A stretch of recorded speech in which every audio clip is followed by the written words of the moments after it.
Shalom from Jerusalem. My name is Albert Veksler. I'm the director of Jerusalem Prayer Breakfast, and we are here in our office with answers for allies. And here in the office, we have some amazing group of Italians. And thank you, Chiara, for coming to support Israel in this time of war. It's a pleasure. It's an honor to be here. I think it's a duty to be here. Oh, thank you so much. I think it is the best time to show one's solidarity. And I tell you, such a trip that you took now is speaking volumes. Yeah. How many are you? What's your plan? We are 5 people from Italy. And since how this started, since the war started in 7 October, is interesting because that night we were having a prayer time. So we went there, spent the all night praying, and we felt in our spirit that something was going on. Then we went to bed, and we woke up the day after with all this horrible news, and we couldn't bear all the videos, the images that the media were showing to all world. And since then, we felt the strong desire, especially in this time, to come to Israel and to support Israel, to pray with Israeli people, and to say, we are with you, we are not against you. Exactly in this time. Well, this is very beautiful. Thank you for doing this. Now, on the 29th of November, we had this first ever day of support and prayer in the Knesset. Yeah. And former Senator Simone Pillon, he sent his video message and prayer, with many other, of course, politicians from all over the world did that. But I was really touched by Senator Pillon's message. And then I heard that you had a meeting in the Senate. Yes. A day later. Exactly, the day wow. later. Tell me about with this. the help of Senator Pillon as well. Yes, this was raised in the heart of the chairwoman Christians for Israel Italy, that is Edda Fogarollo. She felt strongly that it was time to call upon the Italian government to do something for Israel and for the Jewish people that are living in our nation. Because in Italy, unfortunately, many Jewish people, they don't feel safe anymore, because they threaten and all the slogan they are shouting in the street, the violence that broke up in our cities in Europe. It is horrible to see this, and somehow this war brought out the worst of antisemitism we've seen for many years.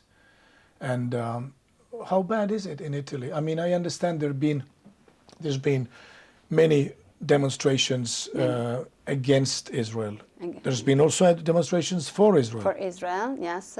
But I have the statistics. I will go to this a little later from the world. But what about Italy? How many demonstrations do you think you've had for Israel, and how many you think there's been against Israel? I cannot say the number, but I think in proportion, I think 1 to 100. 1 to 100. Well, no, I mean 1 for Israel and 100 against Israel. That's what I got. Yes, wow. yes. Is it that bad? Yes, it's incredible. Also because people are afraid to go on the street and start waving Israeli flag, because you never know what can happen. If somebody can come and beat you or shout against you.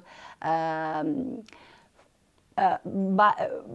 the law, we can do pro-Israeli manifestation, but it's not safe. It's not safe. Well, I looked now at the statistics, and there's been 7,557 demonstrations against Israel. Yeah.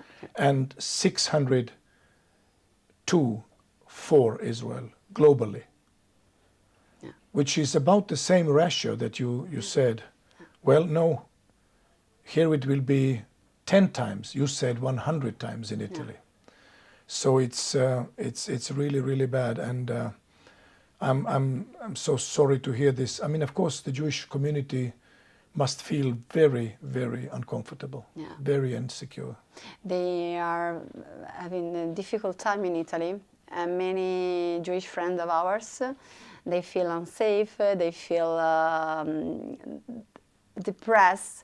I had also the chance to speak with some chief rabbi of some Jewish community in Italy, and they said like, oh, we never thought we could go through this after the Second World War. All the people at that time, they didn't know exactly what was going on, but now they know very well what's happened, and yet they still are against us. That was very painful for them.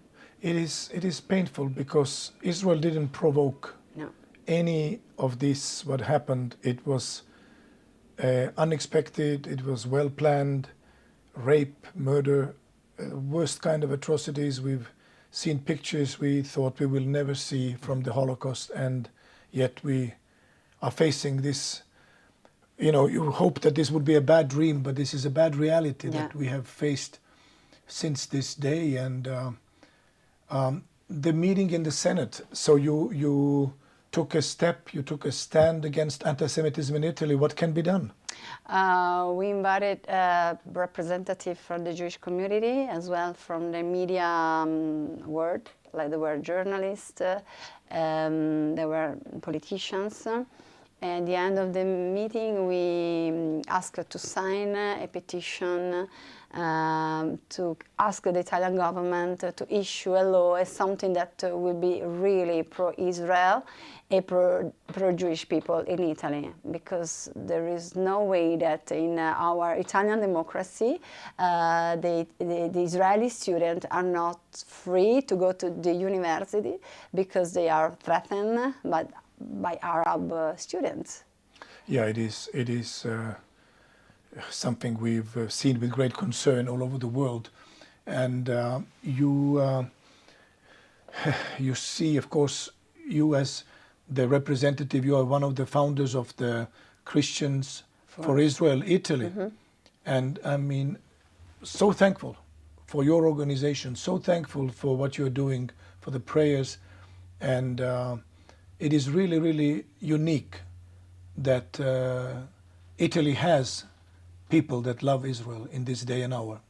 That's a work that we have been doing for 13 years, and I think we don't have any other choice than be pro-Israel, especially in this time. To me, the more painful things is that now it seems like the government forgot all the people that are being kidnapped because they just watched the report from Gaza. It's like, oh no, now Israel is reacting too much strong, so Israel should stop doing that. It's like an amnesia. You don't remember what's happened like 3 months ago. Well, that's the problem with the modern world. Yeah. We think that the news started yesterday or today. Yeah. 3 minutes is a long time, for people to watch some little video clip from TikTok or Instagram, and they don't care about the history. They don't want to know about history, and yet people need to know history.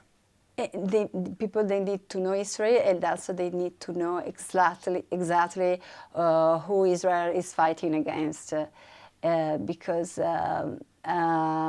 it's not just okay. We want to say that we want to react after the October 7th, but Hamas cannot stand in Gaza, not at all. Otherwise, all the threatened that are shouting against Israel will be. Well, they say it themselves. They say we will do it again. No regret, no remorse, no any sign of change. I think it's also, it's a very spiritual thing. Yes. It's a religious spirit that is behind this. And it seems like people with a secular mindset, they just absolutely cannot understand No. this dimension. And they think, well, if you give them good life, then they will calm down and be friendly. But this is exactly what Israel tried to do. Exactly. Israel tried to allow money and supplies to come into Gaza, but instead of building up a good life there, they built tunnels. Tunnels, they are building a city, a country of war and terror. But you're a doctor yourself. I'm a doctor as well. Did you know that there were 36 hospitals in Gaza? Mm-hmm. I mean, many Arab countries don't have 36 No. hospitals altogether. You know why they had these 36 hospitals? To hide Because they were soldiers. terror bases. I Terror mean, bases. literally, it's insane even It's to talk insane. about this. It's insane. Hospitals, Schools. schools, kindergartens. Yeah. I think it is such a cynical way of exploiting everything civil that has been established in this world, in the society. Anything that is considered legal, they're just mocking it, cynically exploiting it. Children, elderly, it's painful. Using them as human shields, and people forget it. Yeah, people forget. I think they don't want to know the reality. I think that because you have to, if you want to do something, you need to know the truth. You cannot do something that will last if you don't face the truth. Hamas is a terrorist organization, and they are more than willing to destroy Israel. Israel has the right to defend itself till the end, not halfway. Yeah, there is no halfway. Sadly, I think we cannot think of living together with a mass murderer that is planning more atrocities for the next day. It is like you've crossed the line that you cannot go back. And since October 7, there is no coming back. There is no way of thinking of coexistence with this evil regime and this evil movement. And I mean, it has to be said. It cannot be just silenced and threatened. So what would you say to our viewers who are praying for Israel? What would you say to those who love Israel and are so burdened by this situation? I think that at the end we have to remember always what the Bible says about Israel, about the promises that the God of Abraham, Isaac, and Jacob has for Israel and for the land of Israel. We couldn't forget this. And at the end, because I'm a Christian believer, and as church, as a believer, we are called. God is asking us to pray and to comfort and to stand for Israel. This is our duty as church as well. And as Hadassah, Esther did, we have to be bold like this and go to pray first, and then go to government to ask for a change and to take a position for Israel, as Hadassah did in the book of Esther. We read a story in Purim as well. So we are called as never before to don't be silent, because the Second World War, many people were silent, and many people, maybe they didn't know enough, but now we are more than aware of what is going on. We cannot say, I didn't know. And also the same wicked, evil spirit that is behind Hamas threatens not just Israel, threatens the whole world. Yeah. And I think people have come to this understanding when they've seen these anti-Israel demonstrations. They understand that this is a very violent crowd, and it's a threat to the European civilization as well. Yeah, yeah. What I always say that Israel is the first country that is fighting against this horrible terror, and they are fighting for the Western countries, the Western cultures, the Western values. So we should be more than thankful and more than supporting for Israel, because you are fighting our battle as well. What you are trying to stop is what want to destroy also us. And I remember that in June we had a tour in a different city in Italy, trying to to make people to be aware of how media, they manipulate, they destroy, they change the information. I remember something I said many times: it's not enough, don't hate Israel.